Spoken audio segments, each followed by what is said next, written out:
The Young and the Restless spoilers. Kane Ashby's looming double betrayal has all the makings of a storyline that will slice directly through Phyllis Summer's carefully constructed ambitions and leave her standing in the wreckage of her own choices. And what makes it so compelling is that it all begins with a truth she would rather not face: she betrayed him first.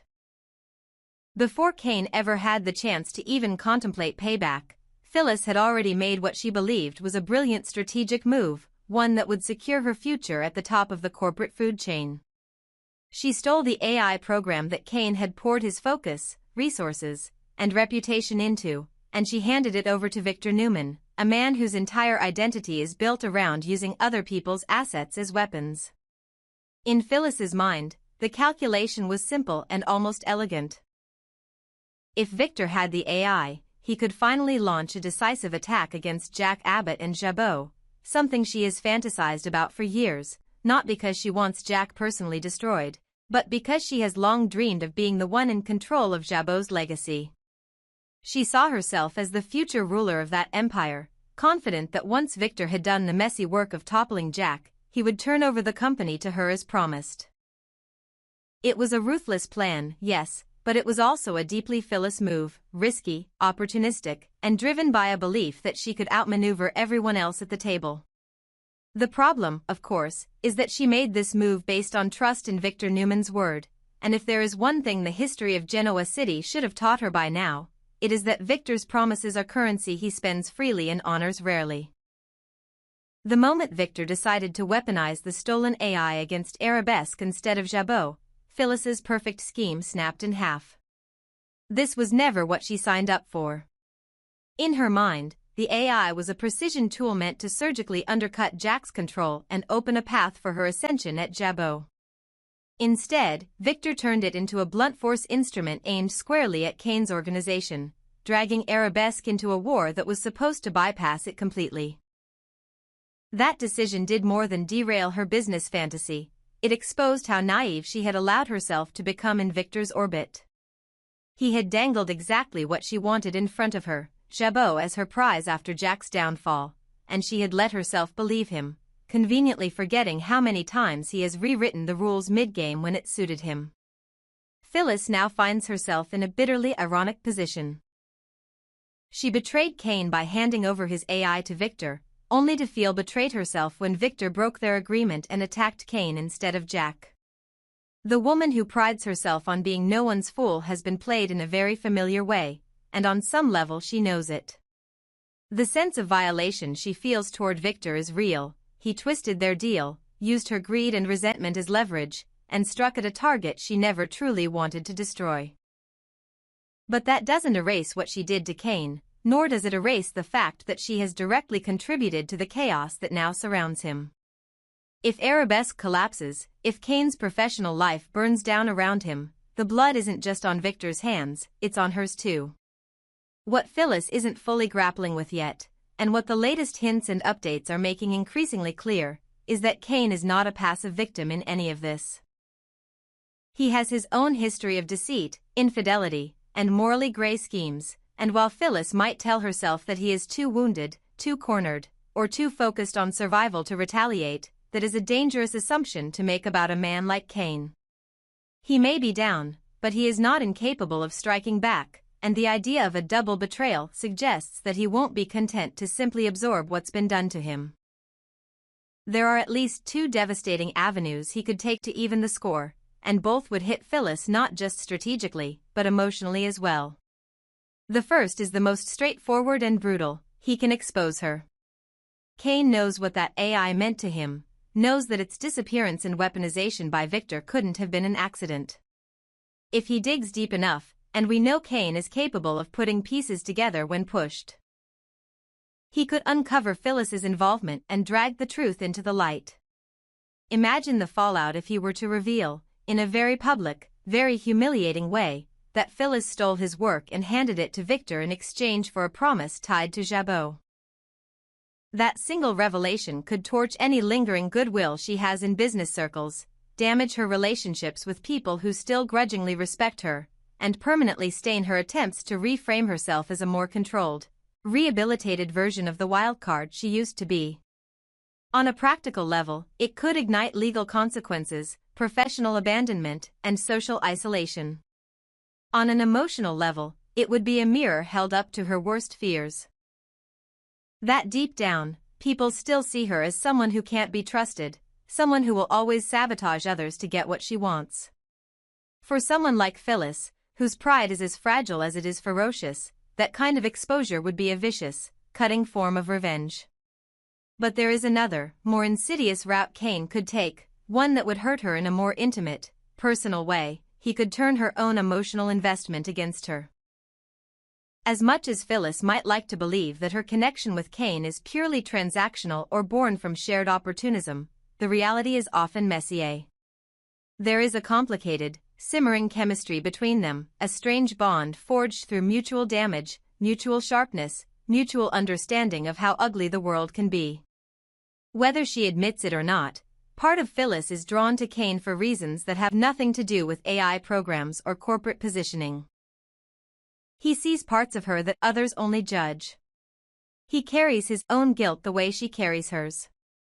In that sense, they reflect each other, and it's precisely that reflection that could make his emotional betrayal so brutal. If, after being gutted by Victor's misuse of the AI and watching Arabesque burn, Cain were to pull close to Phyllis, gain her trust, let her believe that despite everything they share an alliance, a spark, maybe even the beginnings of something real. And then deliberately tear that away at the moment she needs it most, he would wound her in a way that no business loss ever could. By showing her that she is not just capable of betraying others, but also capable of being deeply, sincerely hurt when the tables are turned, he could shatter the illusion of control she hides behind like armor. That kind of double blow. First destroying her credibility and power by outing her betrayal, then breaking her emotionally by rejecting or using her when she is at her lowest, would leave Phyllis furious at him, livid at Victor, and utterly devastated by the realization that she is not as untouchable as she pretends to be. All of this underscores the tragic, cyclical nature of the position Phyllis is in. She desperately wanted to outplay Victor, to weaponize Cain without truly destroying him, to use the AI as a stepping stone to a future where she finally got the respect and control she has always believed she deserves. Instead, she has walked herself into a familiar trap, trusting a Newman patriarch's promise, underestimating the collateral damage, and assuming that the people she sacrificed along the way would stay quiet or remain safely beneath her. Victor's decision to go after Arabesque instead of Jabot wasn't just a tactical shift, it was a loud reminder that he never intended to make her his equal. She was always a tool, nothing more, and the second it suited him to shift direction, he did so without hesitation. That betrayal alone would be enough to send most people spiraling. But for Phyllis, it is layered on top of the guilt of knowing she handed him the very weapon he used to attack Cain. And beneath that guilt sits a growing sense of dread. If Cain lives up to his own history of being untrustworthy, he will not simply absorb the blow and move on. He will respond. The cruel irony is that Phyllis knows better than most what betrayal feels like. She has been on every side of it, victim, perpetrator, witness. She has rebuilt herself countless times after being broken by lies, manipulations, and the cold calculations of powerful men.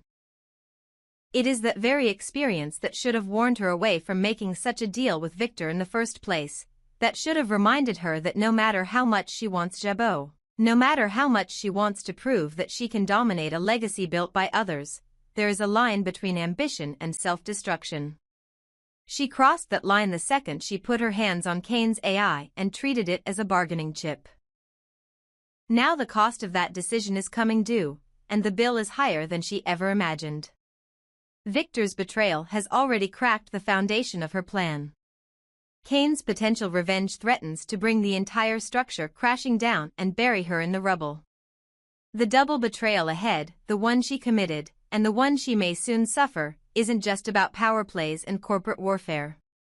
It's about Phyllis being forced, once again, to confront the darkest truth about herself. That in trying so hard to never be the victim again, she keeps turning herself into the architect of her own pain. And this time, if Cain decides to answer her betrayal with two of his own, she may finally understand what it feels like when someone else picks up the match and aims it at everything she thought she had under control. It was almost inevitable that things between Phyllis and Kane would stop hovering at the edge of suggestion and finally slip into something undeniably intimate, and that inevitability was precisely what made it so dangerous. For weeks, the tension between them had been gathering shape. Quietly at first, in sidelong glances and risky confessions, then more overtly in the moments when they found themselves alone, each licking their own wounds after Victor's devastating moves with the stolen AI program. Phyllis, who had spent so much of her life insisting she was immune to the kind of vulnerability that left other people shattered, found herself strangely drawn to the way Kane carried his own damage. He didn't pretend to be noble or clean. He didn't pretend he hadn't made mistakes. There was a rawness in him that made her feel seen in a way that polished men like Jack rarely did. The more she watched him struggle under the weight of what Victor was doing to Arabesque, the more she felt the first fragile threads of something she almost refused to name: attachment. When he leaned in closer, when he let his guard drop and allowed a smile or a touch to linger just a beat too long, she felt a flicker of hope that maybe, despite everything, there might be a future for her that wasn't built solely on power plays and corporate warfare. A future where someone chose her not as a tool, not as a weapon, but as a partner. That hope made their growing closeness intoxicating. Each shared drink, each late-night conversation about betrayal and second chances, each moment in which Kane seemed to understand the twisted knot of her guilt over the AI theft without judging her too harshly, deepened the connection in her mind. Phyllis began to let herself imagine that maybe this wasn't just another strategic alignment. Maybe she and Kane could actually build something out of the wreckage Victor and the Newmans had made of their lives. The idea was as terrifying as it was exhilarating. She had always told herself that she didn't need romantic validation, that she was perfectly capable of standing on her own, but the truth was more complicated. When she looked at Kane across a table, eyes tired but still burning with defiance, she saw someone just as battered as she was, someone who had been underestimated, written off, and yet continued to push back. In that mirror, she saw a version of herself she could almost forgive. It was easy, dangerously easy, to start believing that their shared brokenness could be the foundation of something real. But what Phyllis didn't know, or refused to let herself fully consider, was that while she was gingerly building that fantasy in her mind, Kane might be building something entirely different. She had betrayed him first by stealing his AI program and handing it to Victor. She knew that. She told herself she had reasons, rationalizations, excuses. Victor promised her jabot, Victor swore Arabesque wouldn't be the target, Victor knew how to make everything sound like the only possible choice at the time. But in the quiet hours, when she couldn't distract herself with strategy, she still felt the sting of what she'd done to Kane. The guilt sat under her skin like a splinter, and the more she grew emotionally attached to him, the more that splinter twisted. What she failed to fully grasp was that Kane might be acutely aware of that guilt, and in a man with his history, guilt could be a powerful lever for revenge. It is entirely possible that the softness he began to show her, the warmth, the suggestion of a future together, was all part of a deliberate design, a mask worn over a wounded ego and a simmering need to make her pay for what she'd done. If Kane is only playing with her, then the intimacy she's inching toward isn't a mutual surrender. It's a setup. A long game. He might lean into her, let her believe that he's starting to see her as more than the woman who helped Victor gut his business. He might touch her hand, kiss her, confide in her about how isolated and betrayed he feels, while all the while cataloging her reactions, her tells, the places where her guard slips. To Phyllis, each of these moments becomes proof that there is a real emotional thread forming between them. To Kane, each one is a data point, a step closer to the moment when he can pull the rug out from under her with maximum devastation. The thought that he could be deliberately constructing this illusion of closeness, letting her fall just far enough to guarantee the deepest possible impact, is exactly the kind of cruel symmetry that soap justice loves. She betrayed him on a professional level. He might repay her on both a professional and personal one. At some point in this cruel arc, it's easy to imagine the inevitable pivot, Kane's confession. Perhaps it comes after a night where Phyllis finally lets herself fully give in, where the line between business allies and something more blurs beyond recognition. She wakes up believing she has finally found someone who understands her, who has seen her at her worst and not turned away. She might even speak aloud the words she rarely dares to say. That she believes in what they could have, that she wants to build something that isn't just about revenge or ambition. That would be the perfect moment for Kane to shift the ground beneath her feet. He could choose that vulnerability, the moment when she is the most exposed emotionally, to tell her that everything she has been believing was, at least on his end, an act. That the tender words, the sympathetic looks, the idea of a future together were part of a carefully constructed facade. That he wanted her to feel safe, wanted her to trust him, wanted her to envision a life with him so that when he pulled away, when he revealed the truth, the damage would cut deep enough to match the damage she inflicted on his professional life. Hearing those words from him would crush Phyllis in a way she hasn't been crushed in a very long time. It would be a betrayal layered on top of betrayal, and worst of all, it would be one she walked herself into. She'd realized that she had let her guard down in the one arena she still swore she controlled, her heart. She has always believed she can play the game better than anyone else, that if she is the one pulling the strings then she cannot be the one hung out to dry. To discover that someone else was pulling her strings, that someone else had been orchestrating her emotions the way she so often orchestrates others, would be devastating. It would prove that she is not immune, that she is not untouchable, that she is just as vulnerable to manipulation as anyone else. But Kane's revenge might not stop at emotional devastation. The spoilers suggest that he could also uncover hard evidence that Phyllis stole the AI program in the first place: emails, access logs, deleted files resurrected by a clever IT specialist, perhaps even a traceable financial transaction or a pattern of calls to Victor that line up too neatly with the theft. Once he has proof, once he can tie her directly to the theft that led to Arabesque being crippled by Victor's attack, he holds a weapon as destructive as the AI ever was. He could confront her in private, using the evidence as leverage, forcing her to relive the night she decided to cross that line. Or he could go public, exposing her betrayal to Jack, to the business community, to anyone who still believes she's trying to do better. That revelation wouldn't just ruin her chance with Kane. It could obliterate every shred of progress she has made toward being seen as more than a saboteur. It would brand her once again as the woman who can never be fully trusted, who always finds a way to burn down someone else's work if it might benefit her. On top of all that, there's the corporate layer of this revenge scenario, Jabot. Phyllis didn't just betray Kane for the sake of it. She did it because she believed there was a long-term payoff. Victor promised her that once he was done tearing Jack down, he would hand Jabot over to her.